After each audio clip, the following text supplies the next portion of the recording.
আসসালামু আলাইকুম প্রিয় দর্শক, আশা করি সবাই মহান আল্লাহর রহমতে ভালো আছেন। আপনাদের প্রিয় ইউটিউব চ্যানেল আবহাওয়া বার্তা 24-এর পক্ষ থেকে সবাইকে স্বাগতম। প্রতিদিনের মতো আজও আমরা হাজির হয়েছি দেশের সর্বশেষ ঝড় বৃষ্টি, বজ্রপাত, বন্যা, মৌসুমী বায়ু, সম্ভাব্য নিম্নচাপ এবং ঘূর্ণিঝড় সংক্রান্ত গুরুত্বপূর্ণ আবহাওয়ার আপডেট নিয়ে। আবহাওয়াবিদদের সর্বশেষ বিশ্লেষণ অনুযায়ী আগামী কয়েকদিনের মধ্যে দেশের বিভিন্ন অঞ্চলে আবারও বৃষ্টিপাতের প্রবণতা বৃদ্ধি পেতে পারে। বিশেষ করে উত্তর পূর্বাঞ্চল এবং উত্তরাঞ্চলের কিছু এলাকায় ভারী থেকে অতি ভারী বর্ষণের সম্ভাবনা দেখা যাচ্ছে। একই সঙ্গে জুলাই মাসের প্রথম সপ্তাহে বঙ্গোপসাগরে একটি নতুন লঘুচাপ বা নিম্নচাপ সৃষ্টির পরিবেশ তৈরি হতে পারে বলে ধারণা করা হচ্ছে। বিশেষজ্ঞদের মতে সম্ভাব্য এই আবহাওয়া ব্যবস্থা ধীরে ধীরে শক্তিশালী হয়ে দেশের উপকূলীয় অঞ্চলের দিকে অগ্রসর হতে পারে। যদিও এখনো নিশ্চিতভাবে কিছু বলা সম্ভব নয়, তবু বিষয়টি নিবিড়ভাবে পর্যবেক্ষণ করা হচ্ছে। এদিকে দেশের আকাশে সক্রিয় হতে শুরু করেছে মৌসুমি বৃষ্টিবাহী মেঘমালা। আগামী 24 থেকে 48 ঘন্টার মধ্যে দেশের 8 বিভাগের অধিকাংশ এলাকায় বজ্রসহ বৃষ্টির সম্ভাবনা রয়েছে। পাশাপাশি রংপুর, ময়মনসিংহ ও সিলেট বিভাগের বিভিন্ন জেলায় আগামী 72 ঘন্টার মধ্যে ভারী থেকে অতি ভারী বৃষ্টিপাত হতে পারে। তাই ভিডিওটি শেষ পর্যন্ত দেখুন। আপনারা বাংলাদেশের কোন জেলা কিংবা ভারতের কোন অঞ্চল থেকে আমাদের অনুষ্ঠান দেখছেন তা কমেন্ট করে জানাতে ভুলবেন না। আর চলুন সরাসরি আবহাওয়ার বিপদ পূর্বাভাসে চলে যাই। সর্বশেষ স্যাটেলাইট চিত্র ও আন্তর্জাতিক আবহাওয়া মডেলের তথ্য বিশ্লেষণ করে দেখা যাচ্ছে দেশের পশ্চিম অঞ্চল ও দক্ষিণ পশ্চিম অঞ্চলে আবারও বজ্রবৃষ্টির মেঘের বিস্তার বাড়ছে। রাজশাহী, খুলনা ও বরিশাল বিভাগের বিভিন্ন অঞ্চলে ইতোমধ্যে বৃষ্টিবাহী মেঘমালা তৈরি হচ্ছে। একই সঙ্গে পশ্চিমবঙ্গের অনেক এলাকাতেও মেঘের সক্রিয়তা লক্ষ্য করা যাচ্ছে। রংপুর, ময়মনসিংহ এবং সিলেট বিভাগের বিভিন্ন স্থানে আকাশ আংশিক থেকে অধিকাংশ সময় মেঘলা থাকতে পারে। গত কয়েকদিন ধরে দেশের বিভিন্ন স্থানে মৃদু থেকে মাঝারি তাপপ্রবাহ বিরাজ করলেও মৌসুমী বায়ুর সক্রিয়তার কারণে ধীরে ধীরে তাপমাত্রা কিছুটা কমতে শুরু করেছে। রাজশাহী বিভাগের অধিকাংশ জেলায় বৃষ্টিবাহী মেঘের উপস্থিতি দেখা যাচ্ছে। খুলনা বিভাগের বিভিন্ন এলাকায় দুপুরের পর থেকে বৃষ্টিপাত শুরু হতে পারে এবং সন্ধ্যার পর আরও কয়েক দফায় বৃষ্টির সম্ভাবনা রয়েছে। বরিশাল বিভাগের অনেক স্থানেও মাঝারি থেকে ভারী বৃষ্টির আভাস পাওয়া যাচ্ছে। ঢাকা বিভাগের বিভিন্ন এলাকায় রাতের মধ্যে হালকা থেকে মাঝারি ধরনের বৃষ্টিপাত হতে পারে। কোথাও কোথাও বজ্রসহ ভারী বর্ষণও দেখা দিতে পারে। অন্যদিকে চট্টগ্রাম বিভাগের উপকূলীয় এলাকায় সাগর থেকে আসা আর্দ্র মেঘ প্রবেশ করছে। এর ফলে আগামী কয়েকদিনে বৃষ্টির প্রবণতা আরও বাড়তে পারে। এবার আসি সম্ভাব্য নিম্নচাপের বিষয়ে। বিভিন্ন আন্তর্জাতিক আবহাওয়া মডেল ইঙ্গিত দিচ্ছে আগামী 1 জুলাইয়ের পর বঙ্গোপসাগরে একটি আবহাওয়া ব্যবস্থা গঠিত হতে পারে। এটি প্রথমে লঘুচাপ আকারে সৃষ্ট হয়ে পরবর্তীতে নিম্নচাপে রূপ নিতে পারে। বর্তমানে বিষয়টি পর্যবেক্ষণে রয়েছে। নতুন কোনো তথ্য পাওয়া গেলে আবহাওয়া বার্তা 24-এর পরবর্তী আপডেটে আপনাদের জানিয়ে দেওয়া হবে। এবার বিভাগ ভিত্তিক আবহাওয়ার বিস্তারিত পূর্বাভাস জেনে নেওয়া যাক। ঢাকা বিভাগ: ঢাকা, নারায়ণগঞ্জ, গাজীপুর, মুন্সিগঞ্জ, নরসিংদী, কিশোরগঞ্জ, টাঙ্গাইল, মানিকগঞ্জ, ফরিদপুর, রাজবাড়ী, মাদারীপুর, শরীয়তপুর ও গোপালগঞ্জ জেলায় সকাল পর্যন্ত আকাশ আংশিক মেঘলা থাকতে পারে।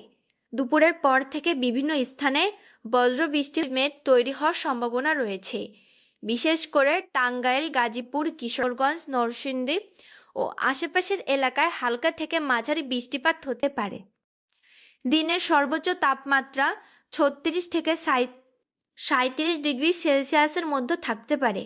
তবে বাতাসে আর্দ্রতার পরিমাণ বেশি থাকায় অনুভূত তাপমাত্রা আরও বেশি মনে হতে পারে। চট্টগ্রাম বিভাগ: কুমিল্লা, ব্রাহ্মণবাড়িয়া, চাঁদপুর, নোয়াখালী, লক্ষ্মীপুর, চট্টগ্রাম, কক্সবাজার, বান্দরবান, রাঙামাটি ও খাগড়াছড়ি জেলার আকাশ অধিকাংশ সময় মেঘাচ্ছন্ন থাকতে পারে। দুপুরের পর থেকে সন্ধ্যা পর্যন্ত বিভিন্ন স্থানে বৃষ্টির সম্ভাবনা রয়েছে।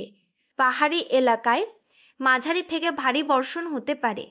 উপকূলীয় অঞ্চলেও বৃষ্টির প্রবণতা অব্যাহত থাকতে পারে। সর্বোচ্চ তাপমাত্রা ৩৫ থেকে ৩৭ ডিগ্রি সেলসিয়াসের মধ্যে থাকতে পারে। বরিশাল বিভাগ। বরিশাল, পটুয়াখালী, ভোলা, বরগুনা, পিরোজপুর ও ঝালকাঠি জেলার আকাশ সকালে তুলনামূলক পরিষ্কার থাকলেও দুপুরের পর মেঘের পরিমাণ বৃদ্ধি পেতে পারে। বিকেল ও সন্ধ্যার দিকে বিভিন্ন স্থানে মাঝারি বৃষ্টিপাতের সম্ভাবনা রয়েছে। উপকূলীয় এলাকায় কোথাও কোথাও ভারী বৃষ্টিও হতে পারে। তাপমাত্রা ৩৪ থেকে ৩৬ ডিগ্রি সেলসিয়াসের মধ্যে অবস্থান করতে পারে। খুলনা বিভাগ। খুলনা, সাতক্ষীরা, যশোর, নড়াইল, ঝিনাইদহ, মাগুরা, কুষ্টিয়া, মেহেরপুর, বাগেরহাট ও চুয়াডাঙ্গা জেলায় দুপুরের পর বজ্রসহ বৃষ্টির সম্ভাবনা রয়েছে। বর্তমানে এই বিভাগে তাপমাত্রা তুলনামূলক বেশি, কোথাও কোথাও ৩৮ ডিগ্রি সেলসিয়াস পর্যন্ত উঠতে পারে। আর্দ্রতার কারণে অনুভূত তাপমাত্রা ৪২ ডিগ্রির কাছাকাছি পৌঁছাতে পারে। রাজশাহী বিভাগ। রাজশাহী, চাঁপাইনবাবগঞ্জ, নওগাঁ, নাটোর, বগুড়া, সিরাজগঞ্জ, পাবনা ও জয়পুরহাট জেলার বিভিন্ন এলাকায় বিকেলের পর বজ্রসহ বৃষ্টিপাত হতে পারে। যদিও বৃষ্টির সম্ভাবনা রয়েছে, তবুও গরম আবহাওয়া পুরোপুরি কমবে না। দিনের সর্বোচ্চ তাপমাত্রা ৩৮ থেকে ৩৯ ডিগ্রি সেলসিয়াস পর্যন্ত উঠতে পারে। রংপুর বিভাগ। রংপুর, দিনাজপুর, ঠাকুরগাঁও, পঞ্চগড়, নীলফামারী, লালমনিরহাট, কুড়িগ্রাম ও গাইবান্ধা জেলার বিভিন্ন এলাকায় হালকা থেকে মাঝারি বৃষ্টিপাতের সম্ভাবনা রয়েছে। আগামী কয়েকদিনে এ অঞ্চলে বৃষ্টির পরিমাণ আরও বাড়তে পারে। বিশেষ করে নদী তীরবর্তী এলাকায় সতর্ক থাকার পরামর্শ দেওয়া হচ্ছে। ময়মনসিংহ বিভাগ। ময়মনসিংহ, জামালপুর, শেরপুর ও নেত্রকোনা জেলার অধিকাংশ এলাকায় মাঝারি থেকে ভারী বৃষ্টিপাতের সম্ভাবনা রয়েছে। নিম্নাঞ্চলে জলাবদ্ধতার সৃষ্টি হতে পারে। নদ নদীর পানি বৃদ্ধির কারণে স্থানীয় বন্যার ঝুঁকিও উড়িয়ে দেওয়া যাচ্ছে না।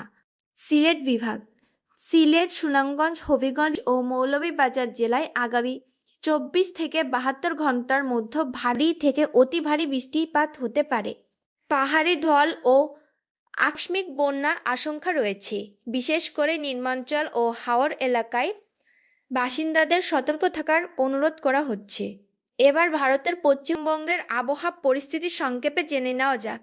কলকাতা, উত্তর ও দক্ষিণ ২৪ পরগনা, হাওড়া, হুগলি, পূর্ব ও পশ্চিম মেদিনীপুর, নদিয়া, মুর্শিদাবাদ, মালদা, উত্তর ও দক্ষিণ দিনাজপুর, জলপাইগুড়ি, দার্জিলিং, আলিপুরদুয়ার এবং কোচবিহার জেলায় বিকেল থেকে রাতের মধ্যে বৃষ্টির সম্ভাবনা রয়েছে। উত্তরবঙ্গের কিছু এলাকায় মাঝারি থেকে ভারী বর্ষণ হতে পারে।